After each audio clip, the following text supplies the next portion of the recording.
Forgive me. Okay. Hold on. Is it recording? Better record. Good. Okay, Yeah. recording is started. Okay, that's good. Okay. All right. Okay. It's recorded, yeah? All right. Assalamualaikum and very good afternoon to everyone. Thank you so much for the fellow attendees and also our guest lecturer for today, Professor Dr. Mohamad Tajuddin Mohamad Rasdi. Okay. So today, I'm going to be assisting for our research methodology lecture series, which will be um, uh, with our guest today is Professor Dr. Mohamad Tajuddin Mohamad Rasdi with the title of Research Methods in Architecture History. So we are very thankful and honored to have Professor to have with all of us today because to me, I'm actually a big fan, actually a big fan of Professor Mohamad Tajuddin. Just a few introduction for all of you attendees for today. Professor Dr. Mohamad Tajuddin Mohamad Rasdi is a prolific writer and speaker in architecture, politics, social issues, religious matters, and education. So I think for the past 2 years, if you are looking at more towards of our Malaysian politics, okay, so Prof. Tajuddin about during the MCO and all that, and also our election and all that. So yeah, you will recognize Prof. Taj. So yeah, we all. I mean, for me, I call him Prof. Taj. He was educated in USA in the University of Wisconsin, Milwaukee, where he obtained his master's and Bachelor of Science in Architecture. Okay, and he was awarded Doctor of Philosophy in University of Edinburgh in Scotland. Right. Okay. And Professor Tajuddin has authored and published numerous, around 56 books to date, yeah, on architecture concerning Islam, mosque, housing, community building, and planning of administrative centers. He has won 4 national book awards, right? And he was a columnist for several news, as for example, the Borneo Post, Free Malaysia Today, Sinar Harian, and Utusan Malaysia. And he is currently the columnist for In the Star and also Sinchu Daily. His latest book are Rethinking Malaysia by Gerak Budaya and also Not the Islam I Know, right? So looking forward to read these 2 books and recently received a Civil Society Award by the Kuala Lumpur and Selangor Chinese Assembly Hall, mainly for his critical writings in the media. He's also a council member of Majlis Perundingan Keharmonian Rakyat, appointed by the PH government. All right, so that therefore you see how in the political arena that Prof. Taj has contribute. And in 2021, Professor Tajuddin received a National Unity Award from the Association of Private Universities. So I believe that this is very short, but I believe there's a lot more. But I hope that it can give you, for those who are new here. So we are glad and honored, okay, to have Prof. Taj with us today. So Prof. Taj will be giving a lecture series on the topic of research methods in architecture history. So hopefully with having this lecture series, I think we will have a Q&A session, yeah, right after Prof. Nang finish his lecture. All right. So yeah, I think without further ado, we shall start our lecture series for today. Over to you, Prof. Taj. I hope I've gave it, justification. Okay. Bismillahirrahmanirrahim. Assalamualaikum warahmatullahi wabarakatuh. Salam sejahtera. First of all, I would like to thank Dr. Nakula for arranging this talk within his class, and also for Anita being the bidan terjun of the occasion and not refusing or taking on the challenge. That's very good. It is my wish that all lecturers to be a bit more outward rather than inward in the prison of the university. The university is nothing more than a prison to me, and that is why I try to stay away from it for as long as I can possibly hope for. Now, for today, before I show the file that I'm about to talk about, I just want to give a brief summary or message about history, because today's talk is about first about history. What is history? And then only about what is architecture history. Now, if someone were to ask me, oh, how would you define history in one sentence? I would like to define it in this manner. I say that history is the lie that we live on. Sejarah adalah sesuatu pembohongan yang kita bina landasan hidup kita. Now, this may sound to be very harsh, but it is true. Because if you were to look at any conflict in this world, history will play a major role in that conflict. Just look at what Malaysia is. One history shows that there are people in this country who thinks that other people who come to this country to cause problems with their culture, with their religion. But the other narration shows that it is simply an event where economic progress in the BDF Timah, in the creation of modern economy, modern townships, where the immigrants came and helped build this country. I am from SMJK Hoa Lian, and before that, Sekolah Menengah St. Mark. Both of these institutions were created by colonialists and by the immigrant people. And so when you say that the immigrant and the colonialists have destroyed or tried to destroy the Malays, then what am I doing studying at SMJK Hoa Lian? What was I doing studying in Sekolah Rendah Jenis Kebangsaan St. Mark? Because this was missionary school. So these are the elements in which history, there are three things that you must remember. There are events that happen. That is something that happened in the past. Yes, correct. Then there is interpretation of that event. That is usually most of the time a contention between academics and people with some interest. Now, the most venomous and most dangerous of all is called the narration or narrative sejarah. Okay? You have interpretasi sejarah and you have narrative sejarah. So you have events that usually it's not really anything much, but the interpretation and the narration is the key to what makes all of us now. So that's one definition of history.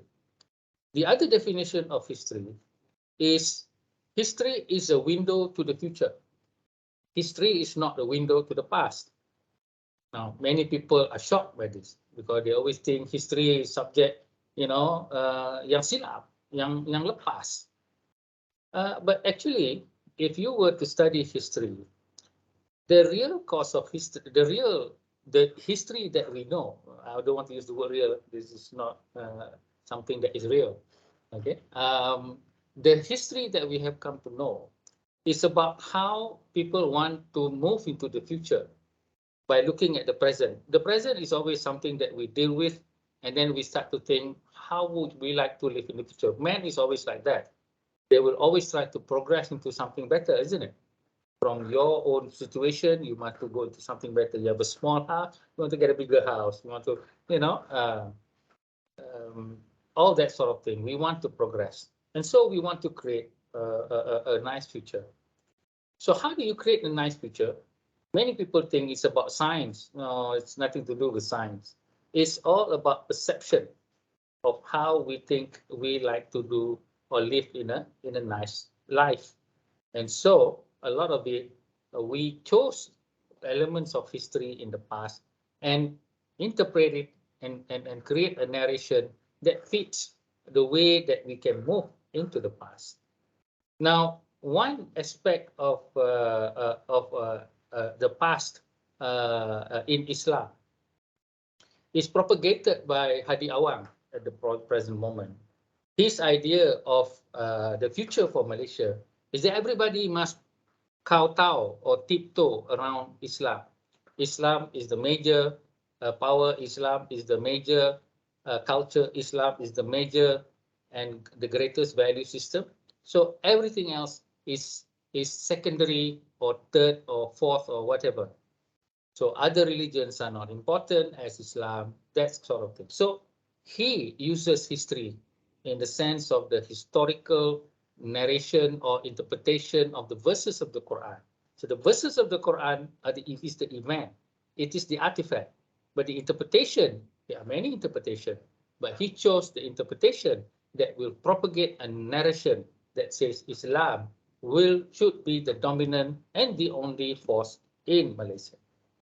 Now, Anwar Ibrahim proposes the Madani narration of Islam, of which the interpretation that he uses are some from the past, which is the certain philosophers in the past, but most of it from the modern philosophers like Rashid Ghanouchi and all those Islamists that are present. And so he created an idea where Islam is a universal bonding force where Muslims can live with anyone, with any culture, within dignity, within respect. And the idea of respecting others is not a problem in the Madani Islam. And it celebrates progress. It celebrates different ideas as opposed to the other one that cannot be allowed to acknowledge any other ideas except for a small group of what is termed as ulama. And nothing else can survive beyond that. So you can see that both of these figures have used the events, which are the verses of the Quran and the events of the Prophet Muhammad that happened in the past, and proposes or takes on an interpretation of history from certain sources, and then taking that to form a narration for the future. Okay, so that is basically what history is. It came to me as a shock when I read 4 books about the subject matter, especially E.H. Carr, What is History? And it blew my mind away to think that, my God, I mean, basically now, after so many years of thinking about things that happen, we are actually living in some sort of a lie. So let me show you my my file, and so that you can have a better look at what is it that I'm trying to say. Can you see the file, Anida? Yes, Prof. Yes. You can. Yes, Okay, Prof. so just bear with me. I try to make it a bit more interesting because usually history is a very boring subject, but I guarantee you will never be the same after this lecture. All right, so the paradox of history is that the past in itself has no meaning. Now let that sink in. The past in itself has no meaning. Let's say, let's say somebody was killed. Okay, who was killed? Abraham Lincoln was killed. Okay, and yesterday there was a murder somewhere. What is the difference between these two? Abraham Lincoln died, and this other person also died in a condominium somewhere. Both happened in the past. So what? Okay, it's an event that happened. So remember that meaning is the key. All right. So only the present can give meaning to what is in the past history, in the past. So what is the present that you are concerned about? That has meaning to you. And that is where the past is important. Okay, I give you a very simple example of a mother. I say a mother loves her son, who has helping her and who has been helping her and all that. So the son would ask the mother, when you were giving birth to me, was it very painful? What do you think the mother was going to ask? Was going to answer? The mother will probably say something, alah, sikit aja, tak banyak pun. Mak sakit sikit je, lepas tu dah beranak. Ataupun, it's just very little bit of pain. Okay, which is actually a lie. Okay, when during that time she was, screaming with pain and all that. But because she wants to maintain a good relation with her son. Now, what about a son that is giving her problems? Huh? And then the son says something about, so how was it when you were giving birth? Or, you really have to be, helping me with this, and doing that, because when I gave birth to you, it was so painful, and that sort of thing. So she wants to create the idea of trying to have a guilty conscience to the son that is not really doing good things to her. So the meaning now will depend on what you choose then. So history basically is the selection. It's the selection. Remember that it's a selection. First, there's meaning. Okay, then there's selection. This is a keyword. Selection of what? Of bits and pieces of the past in order to create some kind of meaning in the present. Now, some people say history is like the selection of a jigsaw puzzle that will then form a picture. No, I disagree. The problem with this jigsaw puzzle is that you don't know what the picture looks like. Okay, and the jigsaw puzzle are almost all the same, so it can go anywhere. Now, the jigsaw puzzle that you buy in the shop, every single bit has its place because you already have a single photograph or picture at the end. But history does not have that. Now, some of you refuse to believe that. Oh, fine, let's go on. So you can never truly understand the past. Cannot. Impossible. How do you understand the past? It is not possible to understand the past. So history is just about his story or her story. Because male, for some reason, takes over the world, then become history. If females take over the world, then it's her story. 20 historians studying the past can come up with 20 different meaning or narrative of the bits and pieces of the past. So the difference between the jigsaw puzzle of history is that it can form many pictures because there is no one picture. There isn't actually. Okay. All right. I have converted this into some kind of conversation, like what Louis Henry Sullivan. Now I understood why Louis Henry Sullivan wrote the Kindergarten Chats. Actually, it was not called the Kindergarten Chats.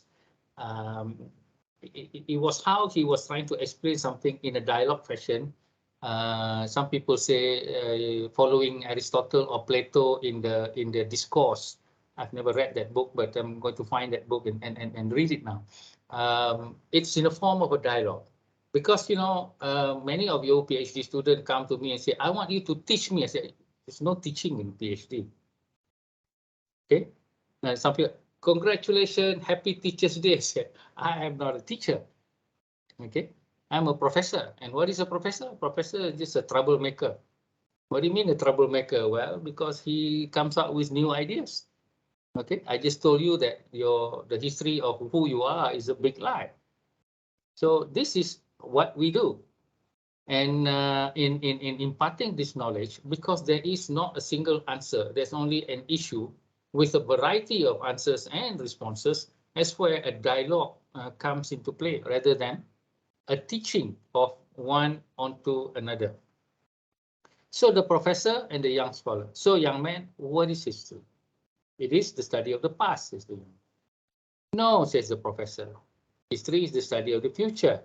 The young scholar, what? How can one study the future when it has not happened yet? Professor said, I did not say the study of things happening in the future. I said it is the study of how people would like their future to be. So isn't the future decided by the present things that happen? Ha ha ha, no, the future is not decided by the present. Young scholar says, I am confused. Professor says, good. Lauser says, only the wise stay confused. Then what decides the future? Well, 90% of the time, the future is decided by people's perception of history. Now, we'll stop here on a moment. What history?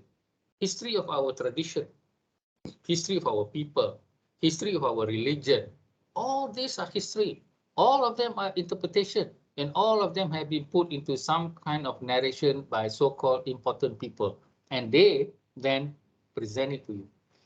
So the young scholar asks, people's perception of history, isn't history a documentation of facts? Aren't history books the real story of our past? Well, history is actually a documentation of lies. Lies, the history of my race, my country, my religion are lies. Lies are shadows of a shadow of an object or subject no one will ever see, hear, or know. If you hold up your hand in front of a light, you will see that your hand casts a shadow, wouldn't it? Now, the shadow may look like your hand, but it doesn't have texture. It doesn't have volume. It doesn't have a lot of things. But that shadow is the one that we live in. And the problem here is that the shadow actually doesn't show the true picture of the object. Okay, so lies are but the past has actual truth. No, if the truth now, if history has a truth and can be verified like scientific experiment, where in science you can actually do experiment and then you can send you can actually throw a probe from the planet Earth, and several months later it lands directly on Mars. Now that is incredible. Now that is truth of principles of motion and all that. But history is not like that. It cannot be like that. But historical evidence are itself truth. Yes and no. And if yes, the evidence is tangible, but certainly the interpretation and the narration. So as I said, history consists of three things: the event or object, and then the interpretation of it, and the narration of it. Now, interpretation depends on narration. Narration is what story do you want, what meaning do you want to cast. Interpretation helps with that narration. Now, if all this is confusing, good, because you need to be confused before you understand fully this philosophical construct of history. Because history is not a factual thing. It is a philosophical construct.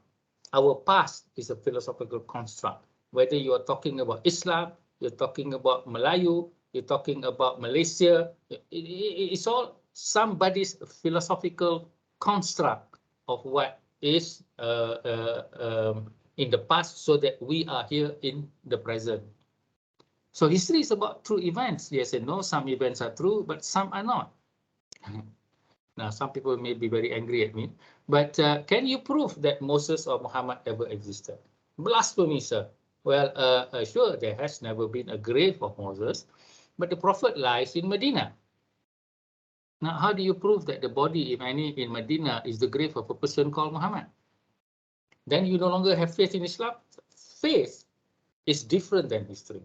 Faith is a higher dimension of wisdom and intellect. The PhD is the lowest kind of intellect. But you doubt the existence of the Prophet Muhammad. What about the Quran and the Hadith corpus? As an academic, I must separate myself from my faith. The Quran, the Hadith, and the Sirah of the Prophet are historical narrations about a man they call Muhammad. Now, I have read the Quran. I have read six corpus of Hadith and the Sirah, and these are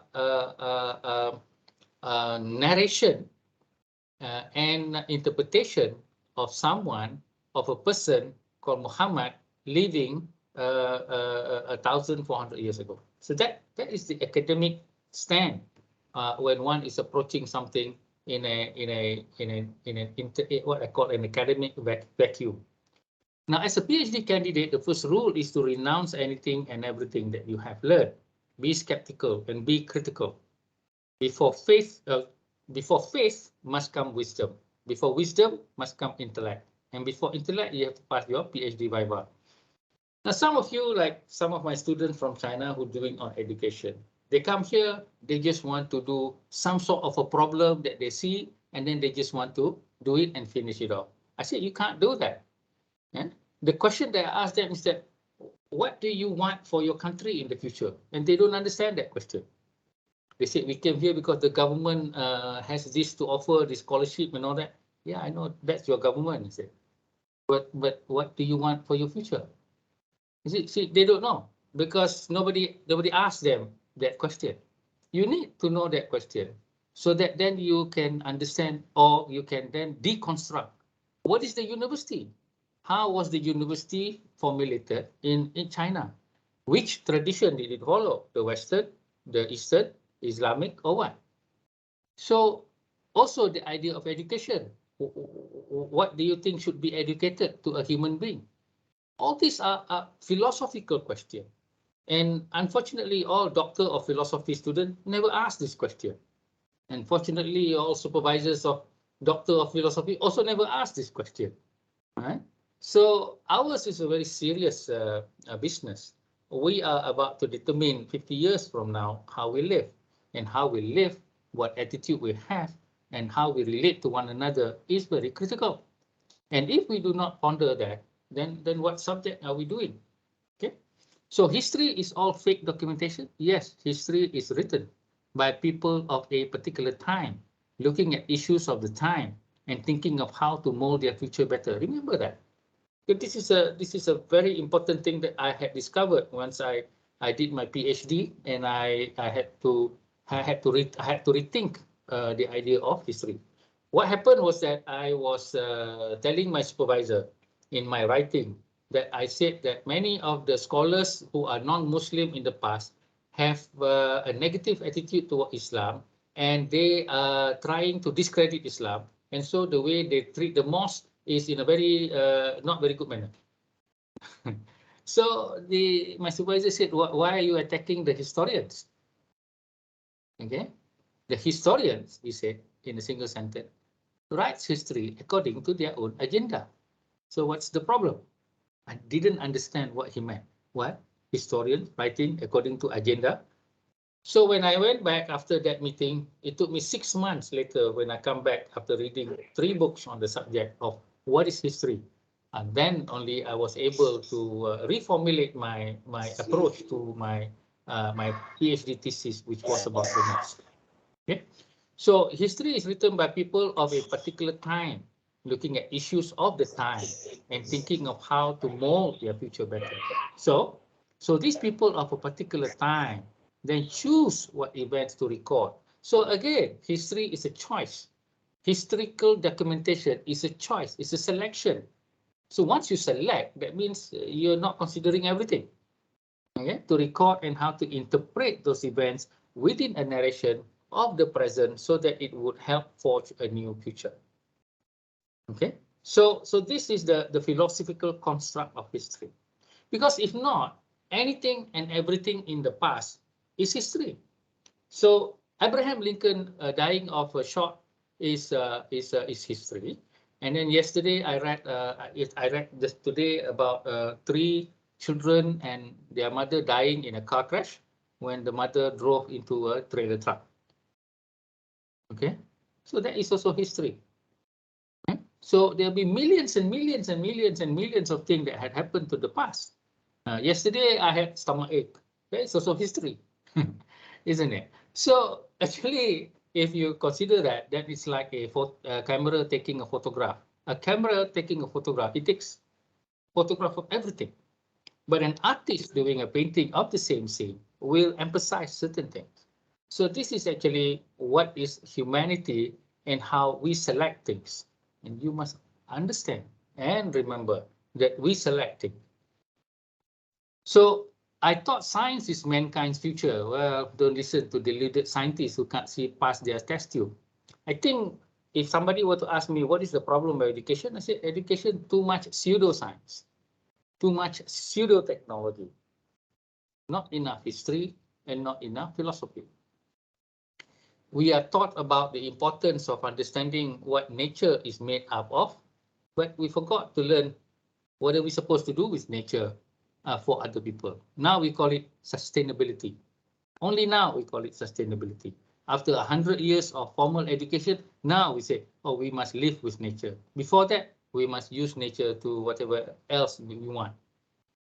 So exceptions are people like Oppenheimer, Galileo, Copernicus, and Leonardo da Vinci, who has philosophy about how knowledge should help society, not simply for the sake of knowledge. So no country on this earth would mold their society through the basis of science. Their leaders mold the people through philosophy which come from their versions and narration of stories of the past. Therefore, history are the lies that mankind stand on. So all society, there is no society that says, okay, we don't want to live from traditions and all these things. We'll just now live according to science.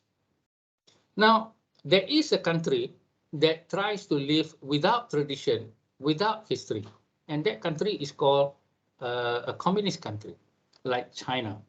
Okay, from what I understand, from Stalin and from the Chinese communism and all that, they reject tradition and they reject religion. Now, some people say, "Oh, these people are very evil."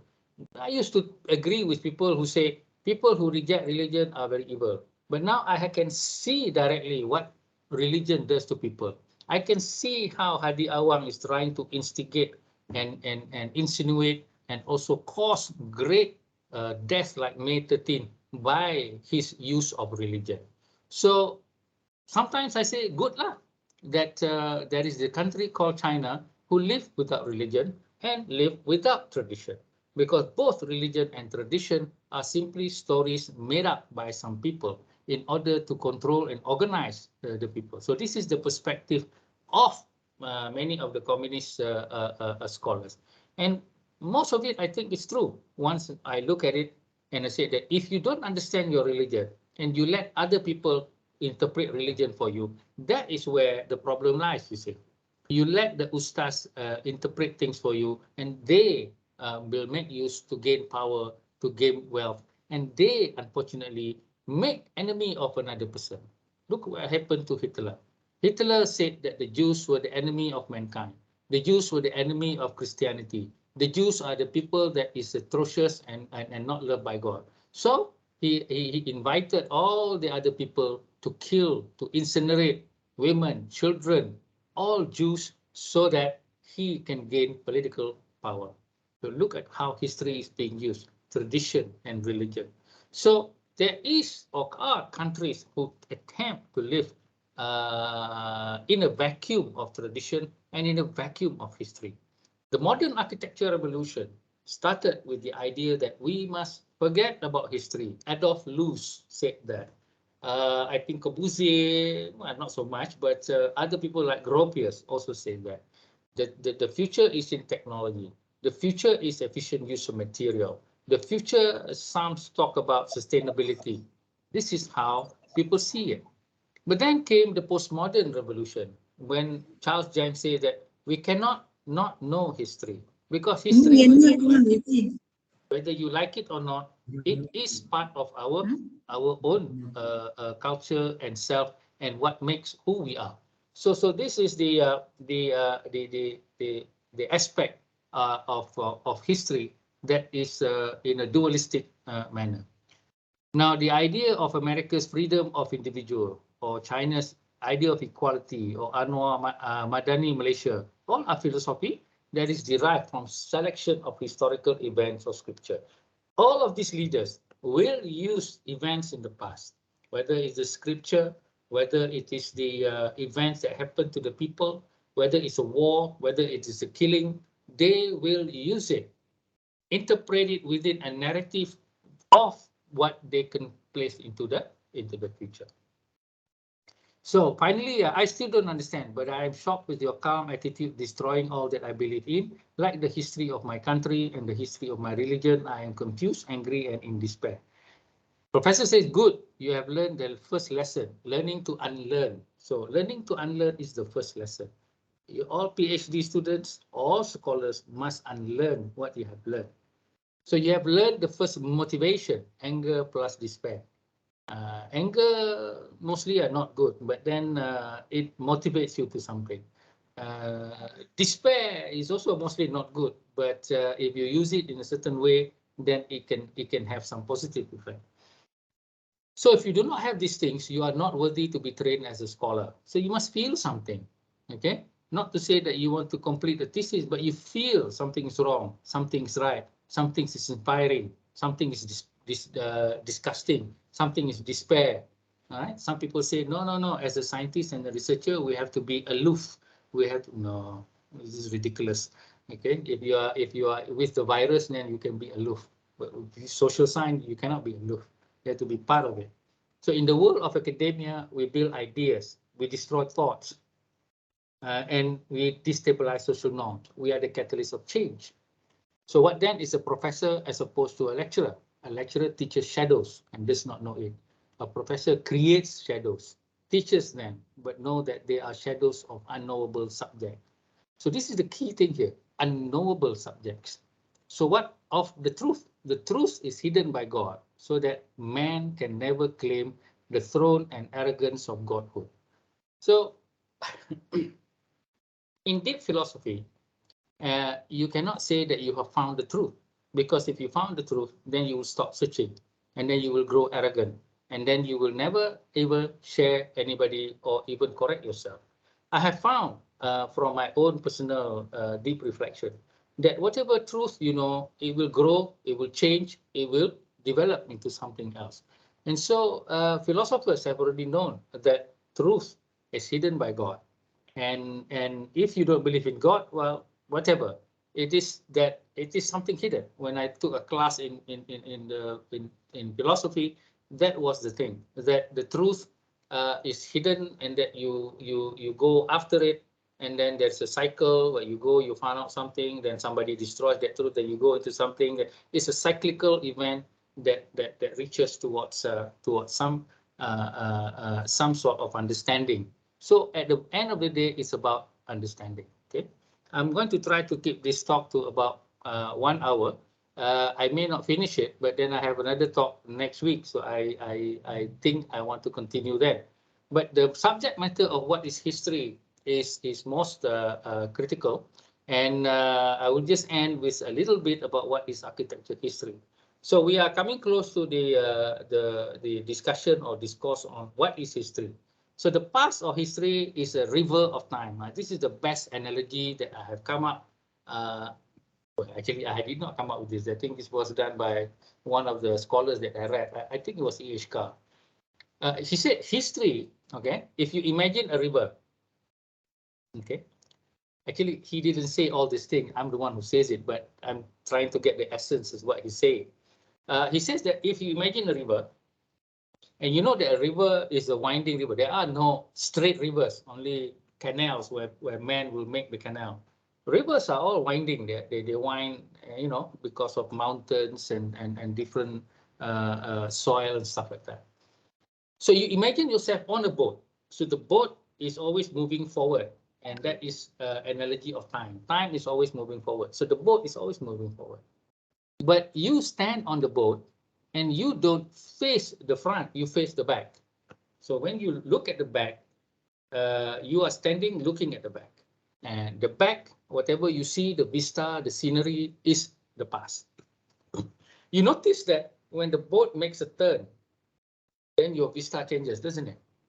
And then the boat makes another turn and the vista changes. But it does not change everything. It's just the view of the bigger view.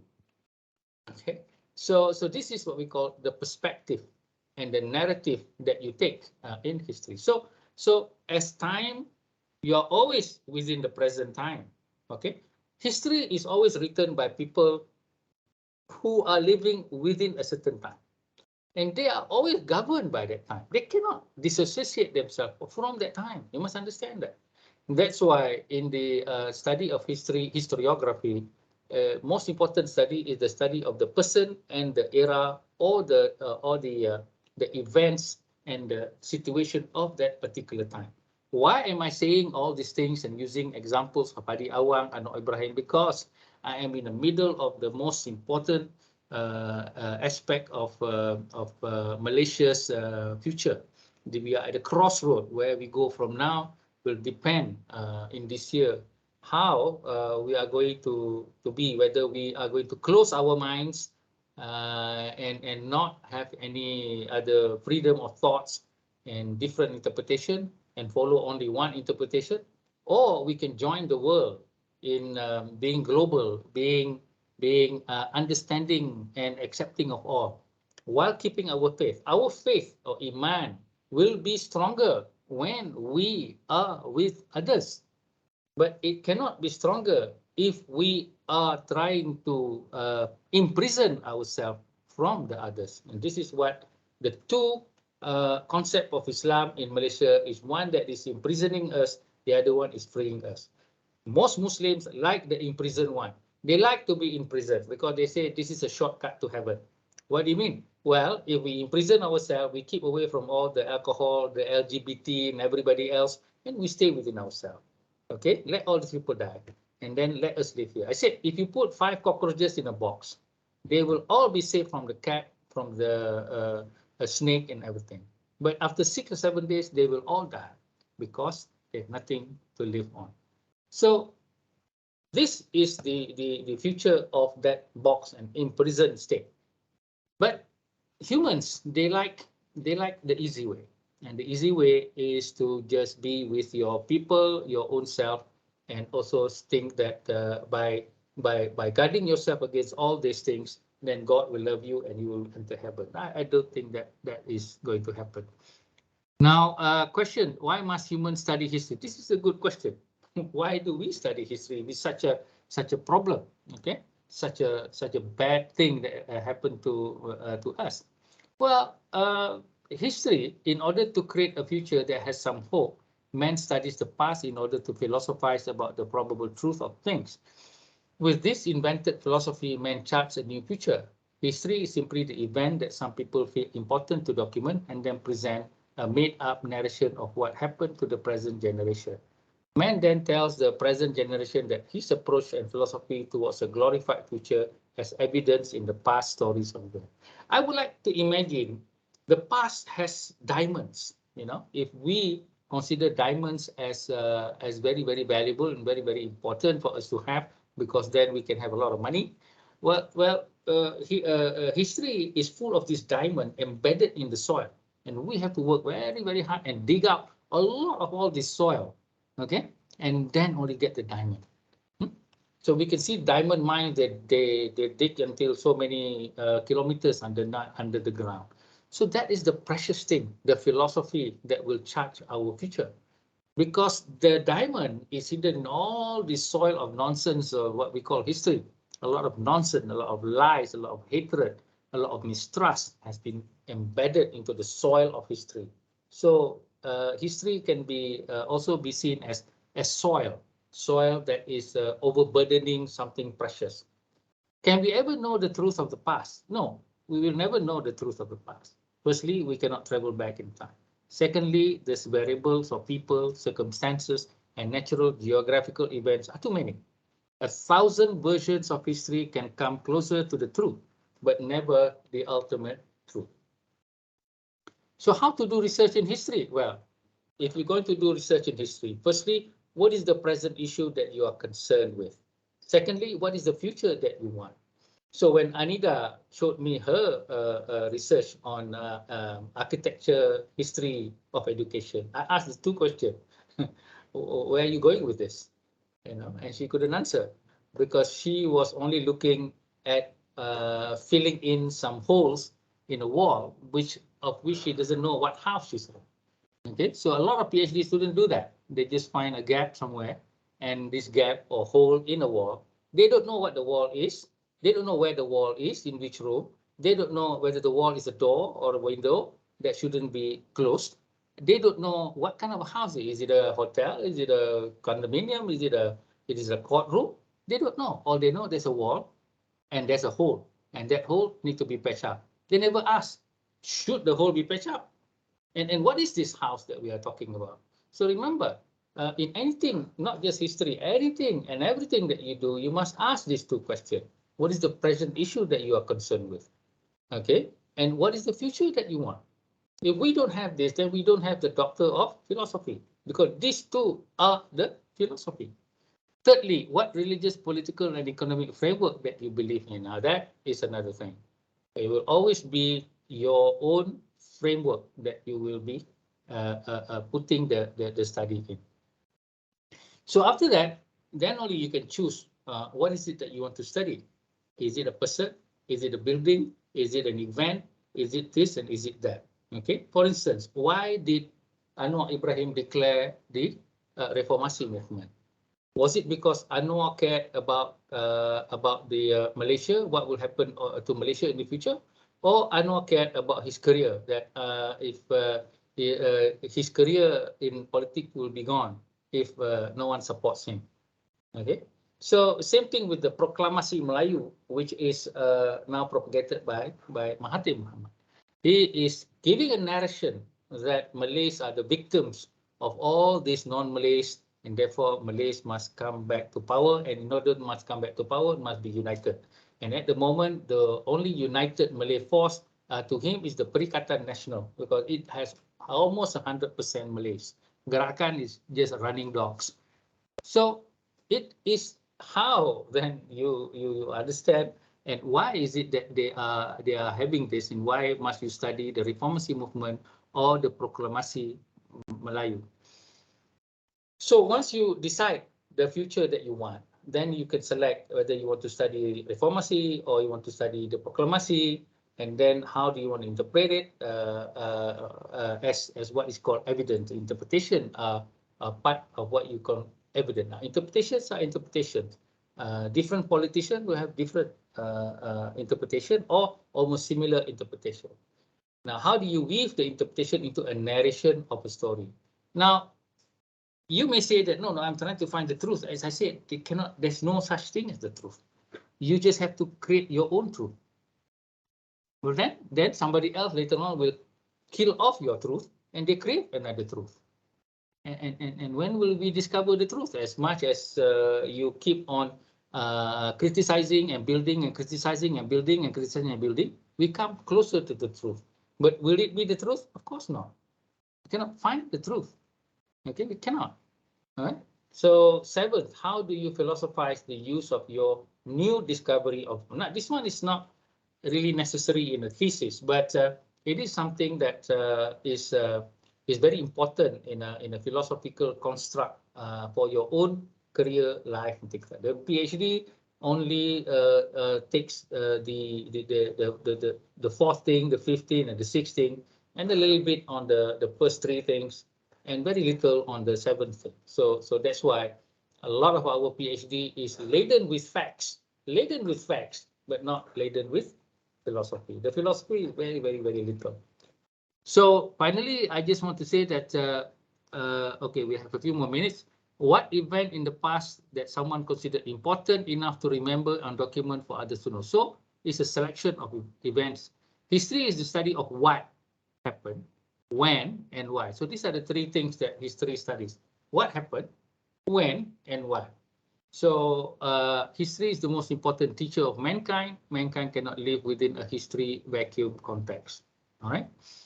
So so that is the end of what is history. And after this, we will be looking at what is architecture history. Okay. And these are elements of architecture history. I'm trying to think whether I should continue or whether I should stop. You know why? Because when I talk about philosophy, when you talk about history, there must be philosophy. When you talk about philosophy, there must be history. The two cannot be separated. Even though the lecture that I told Nankula, okay, this time I'm going to talk about architecture history, and next week I'm going to talk about architecture philosophy. It is actually not possible to do them separately. With history, you need some kind of philosophy. All right. With philosophy, you need to establish the history of that philosophy. So I will just end today, perhaps, and continue this talk with all the other files next week by just giving you a cursory look, and we will go through this again next week on what is architecture history.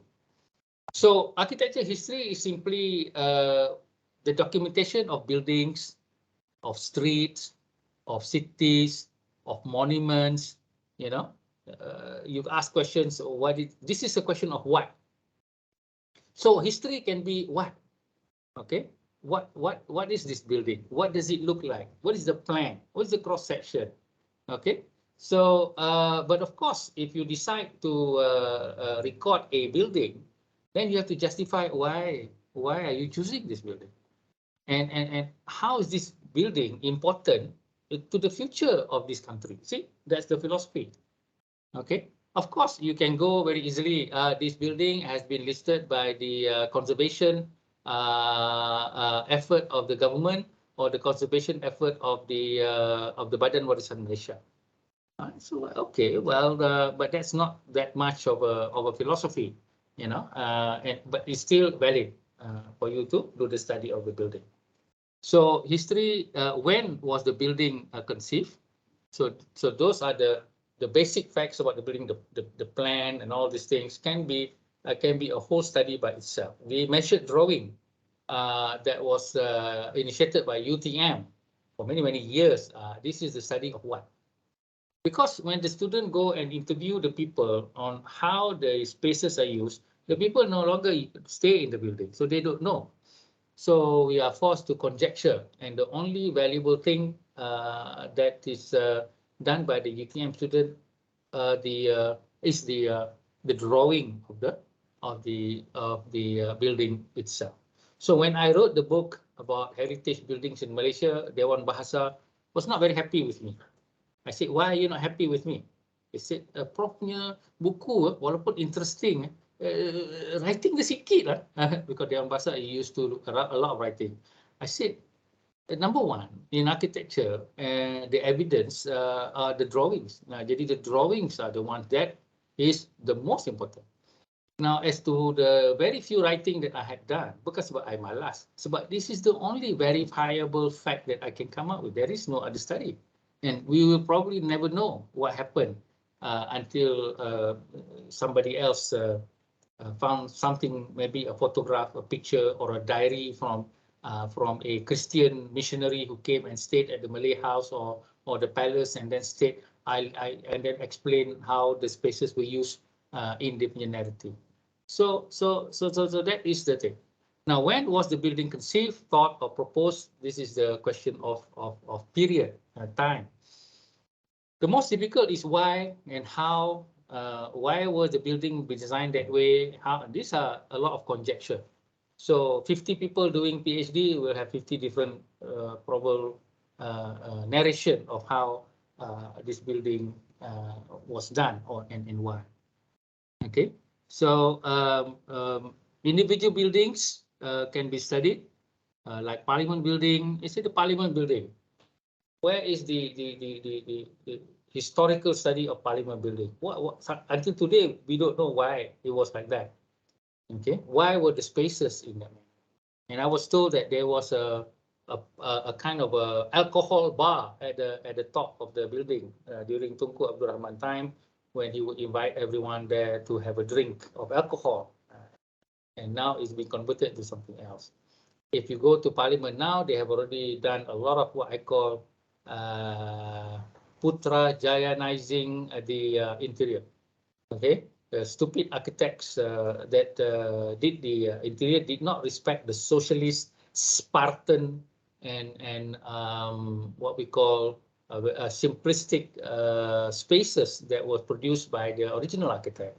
So all they know is that if you are administration, then it must look like a palace. So now it looks like a palace from the inside. Then you can see the square. Why were the square like that? I'm sure it was not for parking, but it was for people to come and go, meet the people. And then somebody went and create a fence and then put a guardhouse somewhere. Now you cannot even enter Parliament. Parliament is the building of the people. Okay, people meet their representative. Over there are ordinary people who are in charge of representing thousands of people and bringing the thoughts into this building of Parliament, so that we can move as a nation together. So it is a people's place, but now it is an elite place. So you can also document building typology. Okay, you can also document spaces even let's say the Serambi, okay? The concept of the Serambi. You have the Chinese Serambi, you have the Malay Serambi, you have maybe the Dayak Serambi. If you want to call it Serambi, they obviously have different names, so you cannot call Serambi. Then you call it something else. You say the partially the unwalled spaces. Okay, then you can create something like that, or a Serambi with apostrophe, which means a space that has a roof but no wall. So how many 20, 30 different kind of Serambi out there in the different kinds of 40 ethnic groups that we have in the country. So you can actually just document that single room. Okay, and you get a PhD for it. Okay, so but again, as I said, why are you studying this? This is important for you to philosophize about the Serambi. You can say things like, well, in the modern construct, we have the colonial given this Western value system of meeting and coming together, and a lot of their spaces are from others, and their practice of professionalism is also not from us. The Serambi actually is an example of our cultural way of dealing with people who are not family members. And so how we deal with them within our culture is reflected within that Serambi. In the future, we would like to have our buildings to reflect the idea of democracy, where the leaders and the civil servants know that they are actually interacting with important people, which are the rakyat. And so we need to have the Serambi. So these are the philosophy, and therefore you go and find out what are the types of Serambi and what were they used for, and all sort of thing. So these are you can also study, and we will look at examples of PhD study. Before I went for my PhD, I read 300 PhD abstracts, and more than 60% of this abstract are history study. At that time, a lot of technology studies was not really that much. Now you can see a lot of sustainability, conservation. Most of the architects want to be like engineers because it's very easy. You just put in a few numbers, then you get your PhD. This is useless. Okay, let the engineers do all this conservation. And if you want to do conservation or sustainability study, do it within a philosophy, cultural construct rather than on the numbers construct. But numbers are easy. Okay, and some people when they hear or they listen to me talk without numbers, when you listen to me talk, seldom I will bring up numbers because I'm not impressed with statistics. Okay, I will give you ideas. And some people will say, you talk nonsense, there are no numbers. He didn't quote any numbers. Okay, so you can also record architects, craftsmen, like some of the craftsmen in Malaysia. Again, why are they important? Where do they fit in? Organizations such as PAM. Is there a study about PAM? Or is there a study about Badan Warisan Malaysia? And where is heading to the future? This kind of things. Then you have a study of expressions, of terminologies that are used, like expressionism, organic thoughts, or Islamic architecture. What is that in that sense? So I think I'm going to end there and have some questions and continue this with an idea of what is philosophy. But then when we start looking at the abstracts, see, these are the abstracts that I had collected. They lie within history and philosophy, most of them, even though I put here as mostly history, but a lot of it still have some sort of philosophical framework for them to frame in. And I hope by that time I learn how to make this into a bigger scale so that everybody can read it. We can control, maybe then Anida can help me control the size of this writing. Sorry, I have to read this way because these are transparencies of the past. This is like how many years old is this? This is like how many years? Almost 30 years old. Okay, this is no, that is longer because it was before my time, and then I made no, this one when I was a lecturer, not with my PhD yet. So yeah, correct. This is my pre-PhD time. So that means about 30 years old. Okay. So finally, I just want to say that sorry for having to spend a lot of time talking about what is the meaning of history and its philosophy before actually going into what is architecture history. And I think it's very important for us to actually understand this word history, because it's not just some book that you read about the past. It is something that determines our future, and it is something that we dwell with in the present. And most of the conflict is how people use history, and then when we get involved with this conflict by believing those people who use history to their own purpose. You cannot call yourself an intelligent person if you do not deconstruct the history of your own self, of your own people, of your own faith. Cannot be a scholar, cannot be a person of critical mindset. So with that, I would like to end and hand over it to back to Anida for Q&A session. Thank you very much. Thank you so much, Prof. Raj. Right. I think all of us would have a better understanding, and you open up a new definition and view on architecture history. I think it's very good for us to look back and try to look architecture history in a different perspective and a different way. So yeah, I open up for the floor for anyone to, if you guys have any, if any of you have any questions or any comments. Okay. Yes, Prof. Nang. Prof, got some question here. I think when I start learning about history, so I normally when we especially books, books from Germany lah, most of them. When they talk about histories, they're looking at histories as they say it should stick to the facts. That was the things lah. They say so the historian itself shouldn't be involved. Yeah? In the explaining the histories. So I think looking at your explanation is definitely uh, different from the way that some people might be learning about histories. Yeah? That's the first question. So what is your opinion about that? About the keeping ourselves to be not involved in histories and stick to the facts on that. That's one. Second one is that when we're looking at our PhDs or masters, yeah, I realize, agree with you that some of our PhD masters is actually you are believing into certain systems. I call it systems lah. You call it construct. Is you stick in the systems that you believe, then you duplicate it following certain as a guideline lah that we call it.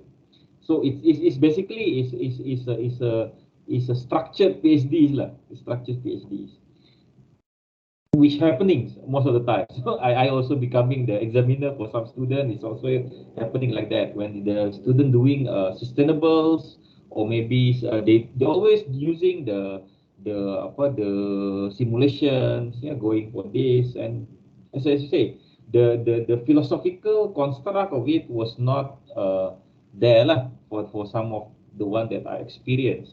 So my question is that looking at these phenomena, yeah, if you would like to train a new set of PhDs or postgraduate students who can think beyond that we have now, how we can have that, Prof? I mean, this is for our future PhD students. Yeah? Well, maybe you can share your experience. Maybe you can share some certain, sorry to say guideline, not a guideline lah. It's a framework for you to share with us. Okay, thank you very much, Prof. Okay, thank you very much, Nang. Two excellent questions there, and the first one is about being not part of history. Now, this one is the idea of the so-called scientific notion of investigation. So when you investigate a virus, or you investigate like a psychologist, then you are the person doing the investigation. So you must be not part of the process, and you must stay aloof. Now, this is how are you going to be doing things like say that you are from another culture and then you don't understand anything about that culture, like Islam or being Malay. That's what happened to when I read a lot of political scientists, Aisan and what is name, Wong Ching Huat. These people bukan orang Melayu, you know, these people are not Malays, so they don't know what they're talking about when they say that, okay, well, Anwar should do this and Anwar should do that, based on their idea of what Denmark had done. Say, what are you talking about? This is Amno and Zahid Hamidi and all these people, this Malay. So the idea of having a Malay culture, for instance, now there is talk that Anwar is trying to woo Hadi. What is his intention? Now, some people say that he's just trying to make strong the political thing, but if you understand Anwar in the Islamic context, then it is about the brotherhood thing and reminding someone who once was a very good brotherhood of Islam, but now becoming a very racist and bigoted person, this sort of thing. So I think the study of research, and that's why I like interviews, I like participant observation, rather than this idea of you know, getting survey data. Right? So I am more of the person understanding that you are within this certain kind of culture, and you are doing this investigation, and you recognize that the interpretation is something that you yourself have done. A PhD and academic is simply to recognize and be critical. Critical means you also look at your own quote unquote weakness or fault. It's actually not weakness and it's not fault. It's limitation. Okay, your own limitation. So, like if you were studying Bahasa Melayu text, but you are not a Malay, you're studying an Arabic text, but you are not a culture Arabic. So there is value in looking at the work and understanding also the researcher. So this thing about academia must change and not say that, oh, you cannot be part of this or that sort of thing. Then you lose a lot of the nuances and the layers of interpretation. And that's what happened to one of my colleague who wanted to be like a Sufi in order to understand the historical aspect of a Mamluk mosque. So he had to be part and parcel of the Sufi movement, had to feel like Sufi, had to practice Sufism in order for him to look into history and reinterpret. And so he is very much trying to become part of the subject that he is studying. Okay, so so that gives us some. So the thing to remember is when we read something, don't think that it's a God's honest truth, because there is no truth. It's something of a perspective of a person within this context of research. It's always like that. You must understand anything and everything within that context of research. Always when I ask my student, okay, you got this reference from where and how is he doing the study? What was the whole purpose of the study? Where is the study heading toward? And most of the time they never. They just take the study and then they code it in their without understanding why the study was done in the first place. Okay, so I forgot what was the second question. Second question was what was it? How to go out from the structured mindsets for the PhDs. Okay. All right. Okay, so the template syndrome, right? Yeah. Okay, so there are a lot of template PhDs around. Okay, and template PhD means you just fill in the template and then you get your PhD. I think both examiners and supervisors should pay more attention to the philosophy, whether you're doing technological stuff. And I'm waiting for the movie Oppenheimer to come out, because I've heard a lot about Oppenheimer and I've never really read about Oppenheimer.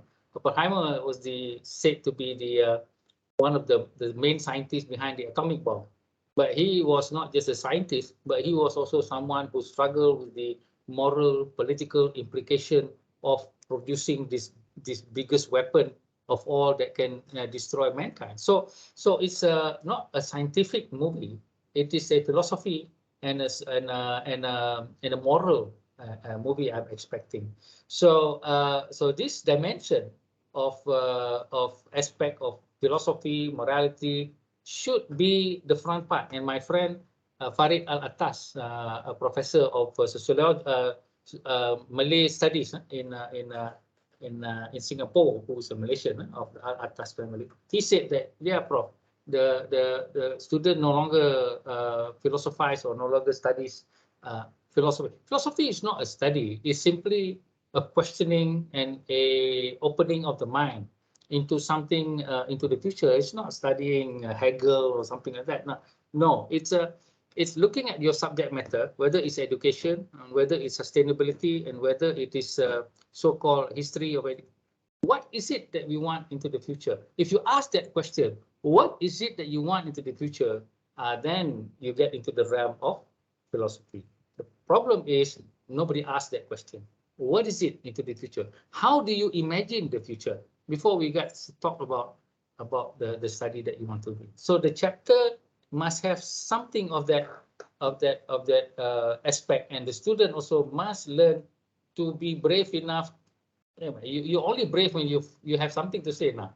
So if you don't read enough about other things in order to put your subject matter in the perspective, then you got nothing to say, and that's where you are always shy and always in a room, and you get rewarded for it. You get the best research award, you're the best young lecturers award. I think all this award throw away lah. I mean, this thing is useless, you know. Come and interview, and I will give you whether the award or not. All right, and I think if those people who are having awards in the interview with me, I don't think they will get any. All right, so so this is we are encouraging and rewarding this template at the moment.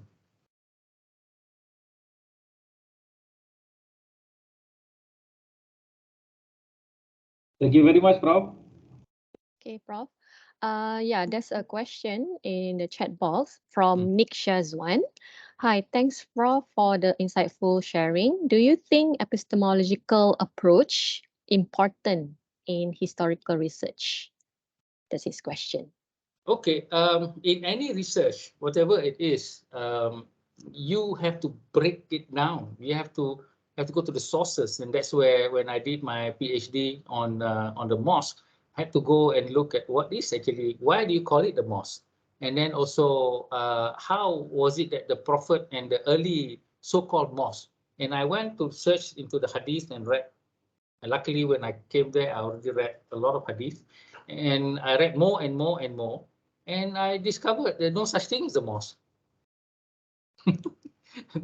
If you want to ask me what is the mosque in Islam, there's no such building. Okay, there is no such requirement for us to have a mosque. There is only a requirement of having a jama'ah prayer. There's no such thing as a mosque. Wherever you pray, that is the mosque. Okay, so you need to go down to the very roots of things. Until then only, then that's why I come up with my article to say that the mosque is a facility, not a sacred building. Because there is no sacred building except the Masjid al-Haram. Okay, only one, and that's it. Even the Masjid al-Nabi is, well, it is sacred because the Prophet says something or somebody recorded it, but I doubt that hadith very much. But the point here is that all the mosques that you see, whether 400 million or costing 4,000 ringgit, they are facilities for Muslim. And that's why if we look at it from that point, so if a non-Muslim comes in, then we don't get too excited. Here we encourage the idea we don't know anything, and so we follow tradition. Tradition says the mosque is a very sacred, you know, you have to wear like this, and non-Muslim cannot be like this, you know, you cannot sleep in the mosque, you cannot eat in the mosque, and you create all sort of this thing when actually there is no such thing as a mosque. And that's why in Melbourne, if one day you'll be praying Friday prayers in this hall that is being rented, another day you'll be praying in another hall. And this is what happened to us in the University of Wisconsin-Milwaukee. We pray in different places. So the requirement then is of the prayer, not of a building. So you need to break the thing down, the language, the history, the terminology, break it down until its root. So if you're studying education, then what the hell is education? How is it that we come up with this formal education? And what is this university? If your study is in a university, people come to me to study. Oh, I'm studying about Islam in a university. Don't even know what the university is.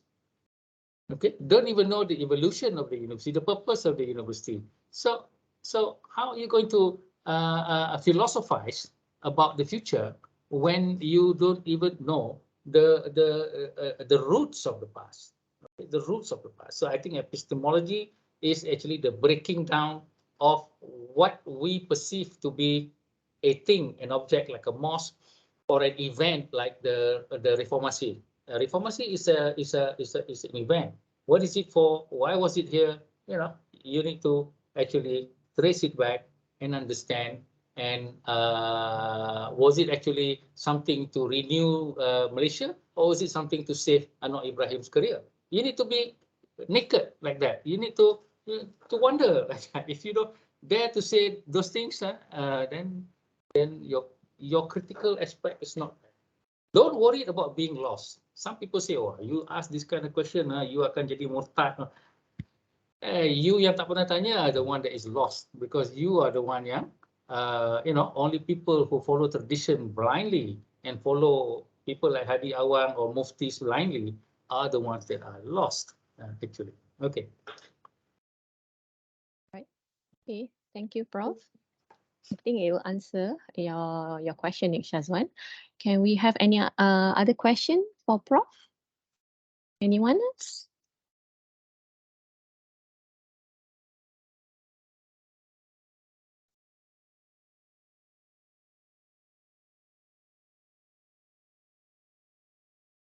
Okay. Is there anyone? Do you have any questions for Prof? Is Azmal there? Azmal ada? Don't see his name. Oh, Dr. Azmal tak ada. Is Hazazi there? No. Yes, yes. Ada. Hazazi ada? Ada. Just listening lah. Okay. Okay. All right. Good. Okay. So I take that as there's no other questions. All right. So I think before we end our session today, I would like for everyone, we will have a, take a photo session with all the attendees. Prof Taj will appreciate that. So he can see all the attendees for today. Can you switch on your camera? Right. Again, okay, let me see. How do I say everyone? Oh, Pak Doni ada ya? Halo Prof, Assalamualaikum. So how do I you like? So you have given tremendous insight. So many things I want to ask you. I don't think I can ask you here. So many things to ask actually. Good. So many things. It's okay, Pak Doni, you can keep for the next week, Pak Doni. Good. Yeah, this is philosophy. Yeah. No, I think it's more about philosophical ways that you said that about. While talking about history, we can never separate with philosophy, and then other vice versa. But I think in just my experience, Prof, we mostly talk about learning or studying history in quite higher education, yeah. But in my experience in quite lower education level, like bachelor's and the first semester, the second semesters, that they all just finish high school. I think the condition in Indonesia perhaps is we are not accustomed to think philosophically. So when we get into the subject of studying history of architecture, I usually start with what is history itself, why we should study history, and what is architecture related to history and something like that. But I always stuck with the question that uh, what do you think history is going to be useful for you as an architect? Mm. So perhaps you want to be an architect for another next 10 years or 5 years from now, but they seems lost, yeah. Mm. They just think about studying architecture history is just about Yeah, learning. because let me just respond to that. Number one, our education is inherited from the West, and Yes, the West gave us some sort of education, and that education was something about being a good person, being able to communicate, knowing certain etiquettes, and also having some idea about the world with mathematics, science, and something like that. Okay. yes, sure. After we got independent, you know what we did? We turned all the education into training future workers. Mm, Yeah, sure. because we want them to become architects, engineers, and build the country. And therefore we forego the idea of learning history and also learning philosophy. So we give them what I call pseudoscience. It's not science, it's pseudoscience, something that Pseudoscience. looks like science. And that's where we are nowhere. Our country is nowhere, always in conflict. Why? Because the history, some people, they go into the science stream, another go into the art stream. The arts also never studied much. They only studied a certain imitation form of what is art and what is, and also a single interpretation of history. So they become traditionalists, like the one is in the madrasah and the tahfiz. They're good people in the sense that they are traditional. They just follow without questioning. All right. Now, these are the one that Right. studies pseudoscience. They also follow without questioning. So you see the formula that we are having there. So basically, it's one part is industrialization. The other part is dehumanization, I call it, because of Oh, this the tradition study. Well, what if you call someone who teaches in the madrasa, you are a good Muslim, everybody else is dirty, don't mix with them? What the hell do you call that? I call it dehumanization. Okay, now of course the Islamists will say Tajuddin is murtad and all that, but you do not teach religion like that. Okay, other religion also perhaps teach like the same way and say that, oh, you are Christian, everybody else is going to hell and you are the one going to heaven. uh, I mean, this is not a right way, because we are in a global scenario, and the education and the curriculum is derived from a single kampong, single based construct. All right. So this is where we are in a lot of trouble now. We want to change the education in Malaysia. People will raise a lot of issues. Are you trying to create more Western? Like I tell you one example.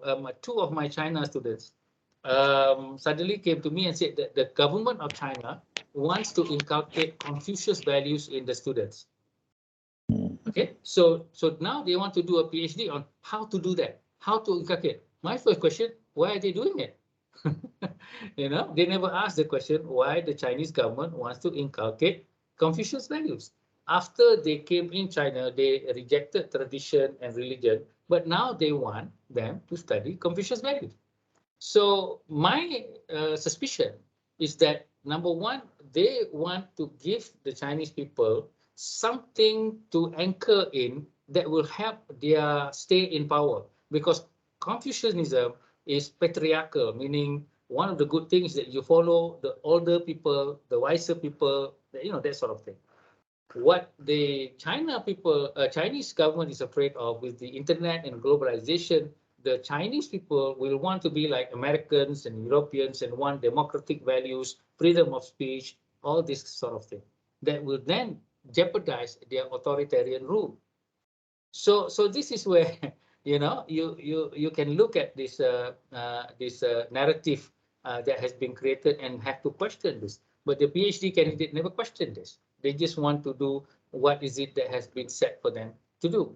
So this is the education that we have come up with: an education of imitation, an education of tradition, and an education of just pure imitation. One tradition, the pasantren and all this thing, never questioning and then just going on within one construct. And the other one, thinking that they are like the West by having the pseudo science, pseudo maths, but actually never really questioning what science is. Science is actually an artistic and philosophical endeavor.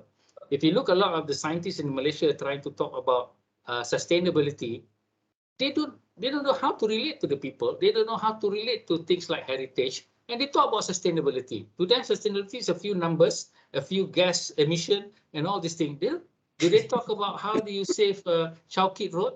How do you save this thing?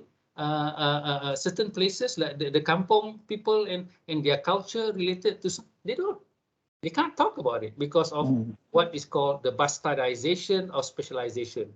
Meaning in a university, you go in and you become specialized in something, all right? And therefore ignoring the other things, okay? So all of you are either the perpetuators and the continuers of this wrong tradition, or you should try and say, no, this is total crap, and we have to, revamp the whole university education, curriculum, even teaching and things like that. This is how bad we are at the moment, Donnie. Okay, we are perpetuating a shadow that we don't know what it looks like into the picture. Okay, so that is, it's very inspired me so much. So thinks a lot. Have to think a lot to what to do in my class. So yeah. Okay, thank you so much. Thank you so much. Dato Ahmad was there. Dato. Yes. Alamak, Mat, sorry, I tak tahu dulu aja. Cakap banyak lah. Thank you, Prof, for a very enlightening presentation. So, I think this should be telecasted to all students and not just in UCSI, because I think what basically is a problem is we don't have a thinking society. We don't question, as you rightly say. We don't ask questions. But if you look at the tradition of Islamic history, there were lots of disagreements on many things. This agreement is supposed to contribute to the progression and advancement of knowledge. So we don't have that. This is unfortunate. And I think it's time that we move to another platform for knowledge assimilation. The questioning, the thinking, the why, then I think it will enrich the knowledge, whether it be on history, politics, whatever. We just never question. We just take as it is. And I think I agree with Prof. Tajuddin that we lack those things. But how do we inculcate those kind of features in our education system? That's a big challenge. And Tan Sri Omar Center, I think Prof. Tajuddin, he has arranged a few very interesting forum. I hope people will come to this forum and learn more about how we can transition into this new area of knowledge acquisition and knowledge assimilation, knowledge sharing. Thank you. thanks, Mat.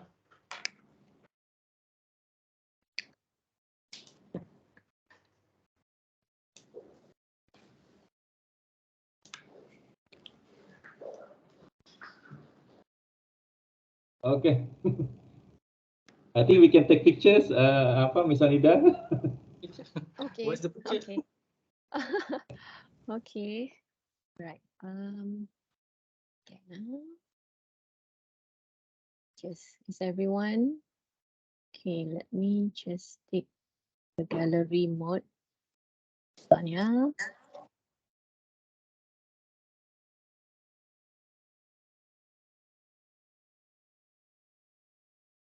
We have everyone.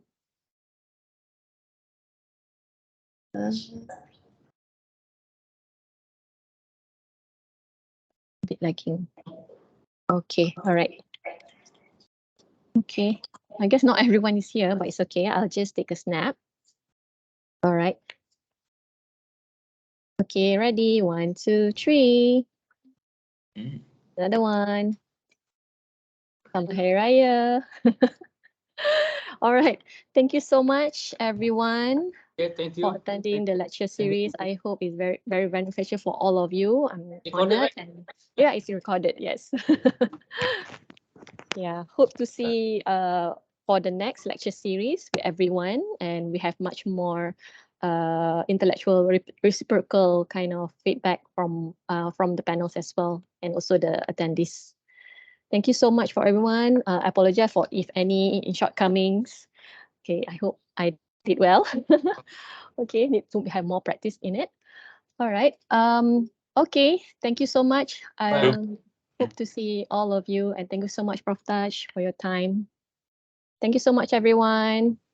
Thank you, Prof. Thank you. Assalamualaikum warahmatullahi wabarakatuh. I'll end this. Thanks, Prof.